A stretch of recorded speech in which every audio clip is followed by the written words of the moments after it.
Dear brothers and sisters, it gives me great joy to be able to speak to all of you. As many of us are gathering in all different parts of the world. Many of us live in big cities. Many people might be living in smaller cities or in villages.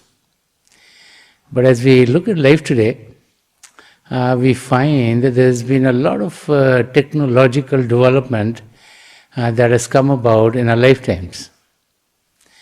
Many innovations have happened in the last 200-300 years. As we look at our lives today, we find that today there are many changes in our life, and our life is much different than the life of our forefathers. And so, as we start to see the differences, we find the effects of the differences on our lives. As science became more popular and as development started to happen, people started to move to those areas where there was more work for them to do. And because of that, transportation started to come into being. And with time, as this transportation went from the horses, buggies to, let's say, automobiles, then roads were needed. In the meantime, the railroads were made.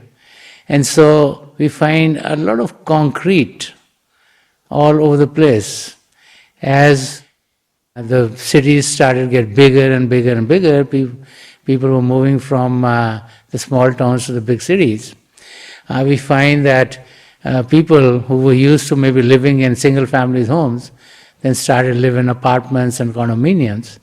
And so today, if we go to any big city in any part of the world, we find high-rise buildings in which people live, in which there are businesses and big office buildings. And every place we look, it looks like there are buildings and buildings and there's concrete and concrete. Us being those individuals who actually in the beginning were in nature, so we always want a part of nature in life. And this is why when you drive through any big city, you find in the balconies there would be gardens. People would have put flowers in there. In the high buildings on the rooftops, people have created gardens which look like just gardens which would be on the floor downstairs. And there's this need even for those who don't have balconies or who don't have mechanism which they can maybe plant something around their place, they put in pots and something and put flowers and put all other greenery around their house. We all like nature. We all want to be with nature. And we find that even though with all the advances that we have today, life is not that it is very happy and joyous for everyone. There are still people who are in pain, there are still people who are in anguish, there are still people who are in difficulties. And to overcome those difficulties, we go back to nature. Even in these times of COVID virus, when it's those who are working in the essential parts of life, those who work in the hospital, those who work in the, let's say, places to get food, those who work in providing all these electricity, gas and water to us, they're the basic necessities of life today. They go to work. There are many other people who are working from home. And so in this time, many people have gone to gardening to be able to deal with the stress that they find in their lives. And so today, we find that when we focus our attention towards nature, we find calmness, we find peacefulness, we find happiness and joy. And so when we look at our lives, we wonder, when difficulties come into our lives, which come into everyone's life, how do we deal with those difficulties? The difficulties are coming in our life because of all the interactions that we are having today much more than our forefathers did. The difficulties are coming because we're in a rush to do something. The difficulties are coming because we want to do too much and we don't have enough time for it. The difficulties are coming because our interactions are not only happening with those who are from the same culture or from the same backgrounds or whose understanding is similar to ours, but today, as we live in some of these big cities around the world, we have people of all cultures and all backgrounds and all faiths living together, and so their understandings are different, their way of doing things are different, and as we interact with each other, difficulties come in because we have a tough time understanding someone else. We understand our own culture, we understand our own faith, but it's difficult for us to understand someone who's coming from another culture or another faith. And since we don't have the time to be able to understand what the differences are, then difficulties come into our life. And so, as we look at life today, we all are looking for happiness, we are all looking for joy, we're looking to find that solace and that peace. And just like the garden on the outside, gives us serenity, it gives us peacefulness, puts us in a state of calm. We wonder if there's something which will give us peace and calm and joy which will be permanent.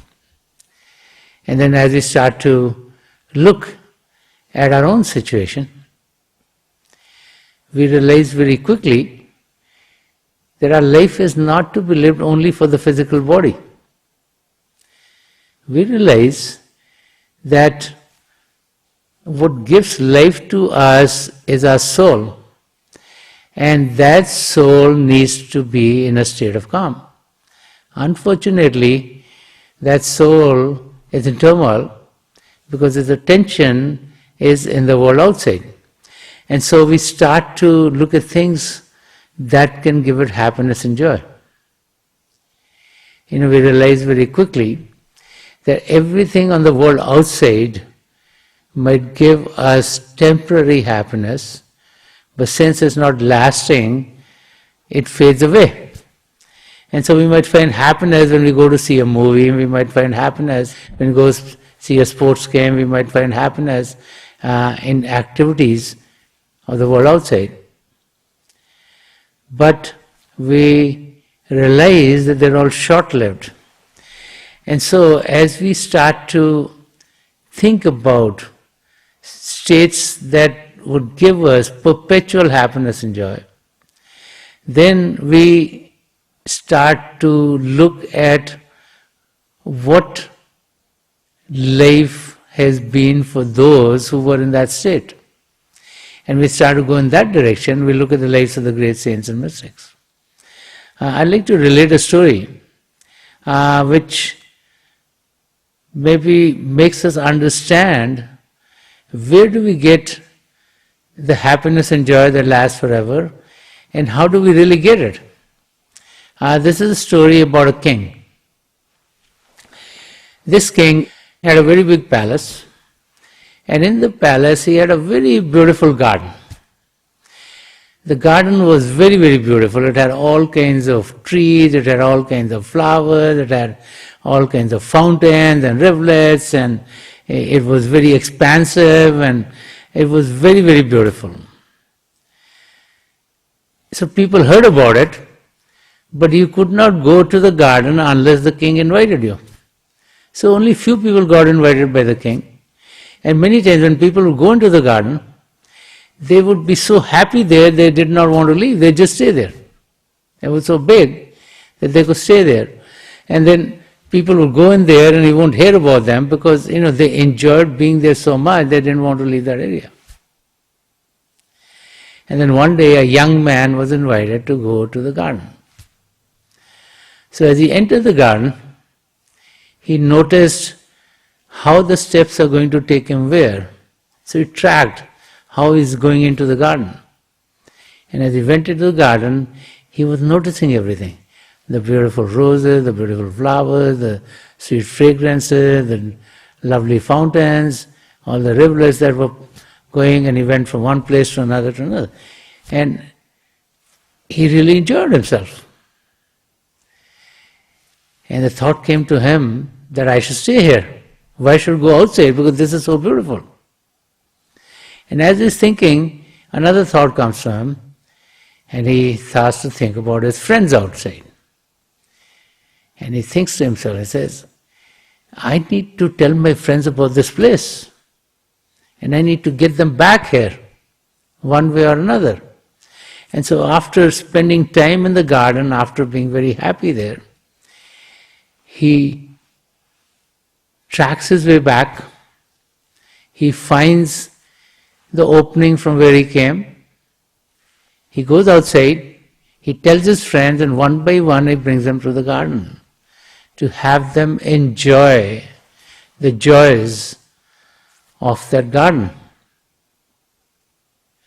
So when we look at the lives of those who've been truly happy, the lives of the great saints and mystics, that is what they do for us. Sant Rajinder Singh Maharaj wrote very beautifully in one of his verses. He says that I was in the lap of my friend, and when he's talking about friend, he's talking about God. Saying I was sitting with God, I was having a wonderful time. When you're with God, what else could be better? So all the joys were with me, all the happiness was with me. It's just like being in this beautiful garden. Everything is beautiful, the fragrance are sweet, everything is so beautiful to the eyes, the breeze is very nice, and it's just a time of happiness and joy. But then the realization comes in the needs of the time. The others should benefit from here too, and so you leave that abode. And so these great saints and mystics who are one with God, they come back to this world, and then they help others. And they help others also experience the joys of being with God. God the Creator is in that beautiful garden. And that beautiful garden is within each and every one of us. It's not in the sky. And there's a gateway to get to that beautiful garden. And the gateway is here, between and behind the two eyebrows. And as we focus our attention here with help and guidance, we can enter into this divine garden within ourselves.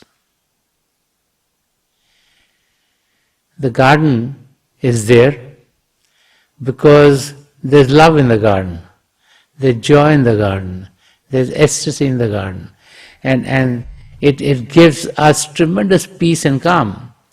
And so when we are able to enter the garden and we can get to the garden and we can be with God, there is nothing better that can happen to ourselves. This gateway within is called the single eye or the third eye, the Divya Chakshu or the Dasmadwar. It's an opening that opens into the inner spiritual regions. And there are regions after regions of happiness and joy, of beauty, which is undescribable. No words in any language are adequate enough to understand what the regions are. So we have to experience them. Just like if someone asks you, what is the sweetness of a mango? There are no words to explain that. Will you say it's as sweet as sugar? No, it's different. Is it as sweet as honey? No, it's different. Unless someone tastes the mango, they're not going to experience the sweetness of the mango. And it's the same thing with the joys inside, it's the same thing with the garden within, it's the same thing of being able to experience that garden rather than read about it or hear about it. So the key is in the experience. And the experience comes as our soul is able to travel into those regions. The soul can be uplifted. Right now our attention is drawn out of the physical body through our physical senses. But we can withdraw them Because as it goes into the world outside, it's enamored by the beauties of the world outside, by the joys of the world outside, by the entertainments of the world outside, by the activities of the world outside. But these all pale in comparison to the joys within, to the beauty within. And so once we learn the techniques of being able to have a soul inward, instead of focusing outside, we focus within ourselves, we'll find that with help and guidance we will be able to be uplifted into the spiritual regions within. Beyond the physical is the astral, and beyond that many other regions before we get to the region of all truth. And we can go on the spiritual journey, we can be guided on the journey within. It's a journey of love, it's a journey of light. And as we enter this divine garden within ourselves, we partake of all the joys of that garden. We partake of all the beauty of the garden. We are in a state of happiness and joy like we've never experienced before.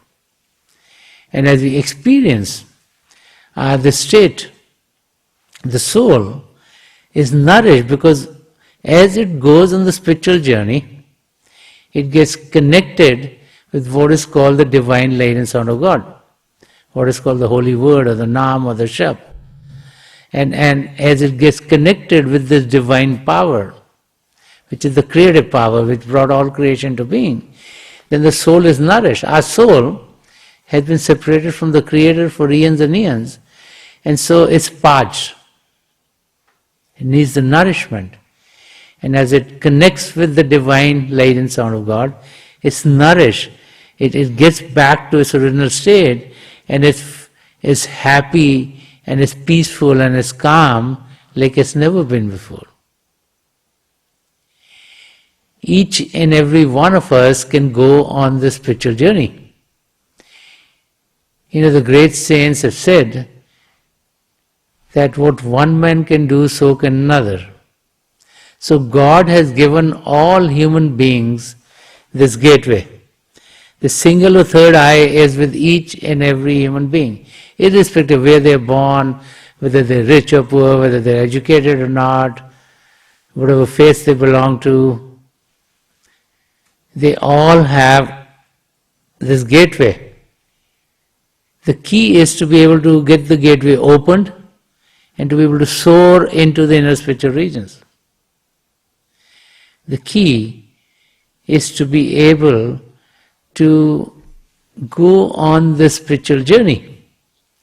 And as we go on the spiritual journey, and as we are guided on the journey, we find this happiness that overtakes our being. We find ourselves in states that we've never experienced before. And as we have that experience, we want to be in that state more and more and more. But we live in the world, and so the saints say that we can live in the world and we can still find God. It's not that we have to negate life, it's not that we have to leave our homes, it's not that we have to leave our work, it's not that we have to leave our families to find God. Sant Rajinder Singh Maharaj would call this a path of positive mysticism.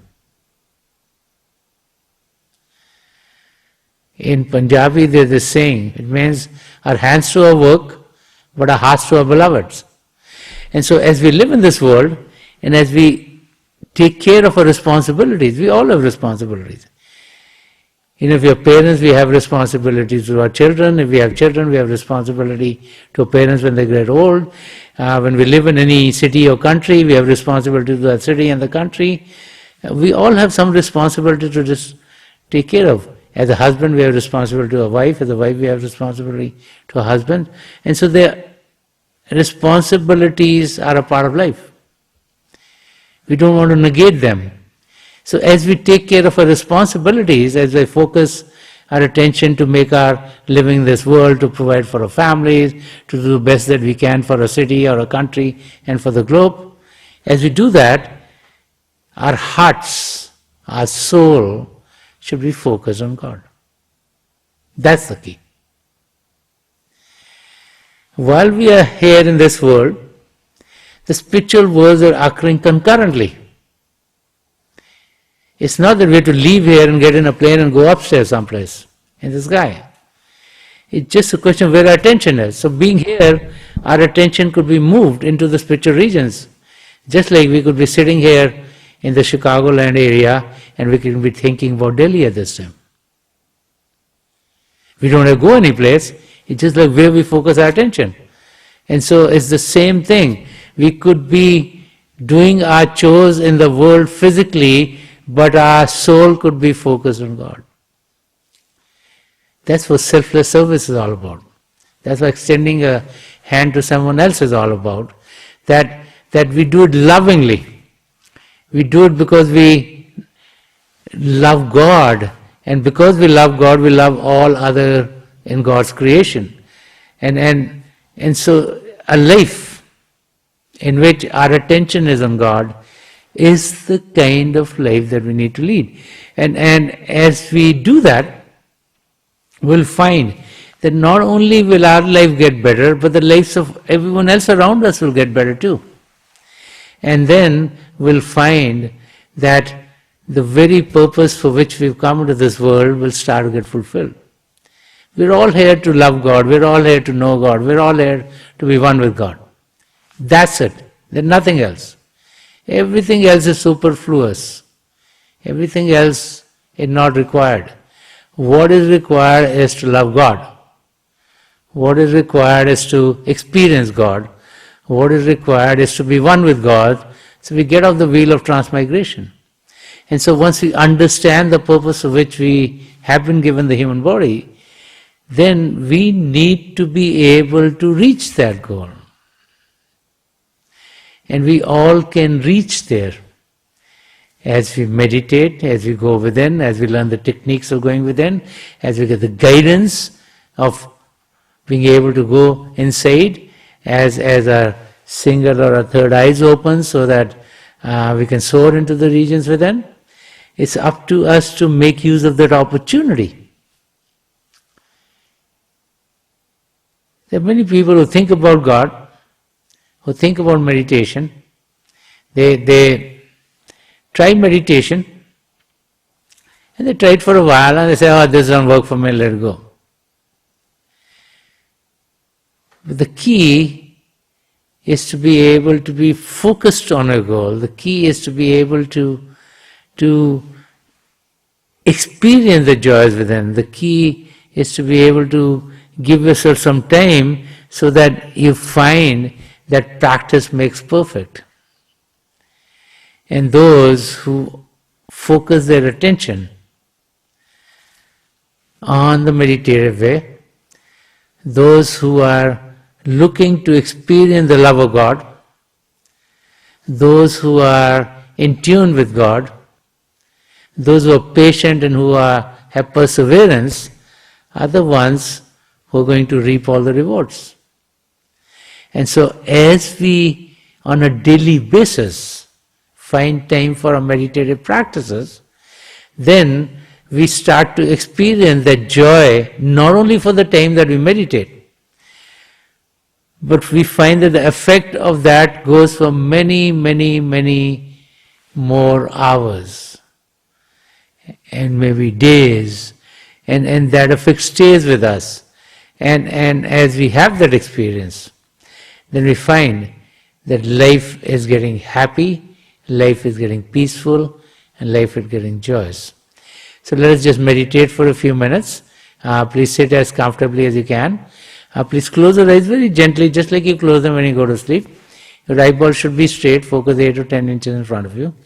And as you close your eyes, those of you who have been initiated in the mysteries of the beyond, please do your Simran. And those of you who are new here, please repeat any name of God that you feel comfortable with. This repetition of God's name should be done mentally and not out loud. I pray to God Almighty and to the three great masters of the past century, Hazur Baba Sawan Singh Ji Maharaj, Param Sant Kripal Singh Ji Maharaj, and the gracious Master Sant Darshan Singh Ji Maharaj, to help each and every one of us be connected with the divine power within and to experience the divine light in its effulgence, So we'll be sitting for a few minutes. I'll be getting out of this meditative state at that time. And my best wishes are with each and every one of you.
Please leave of छोड़ दीजिए जी.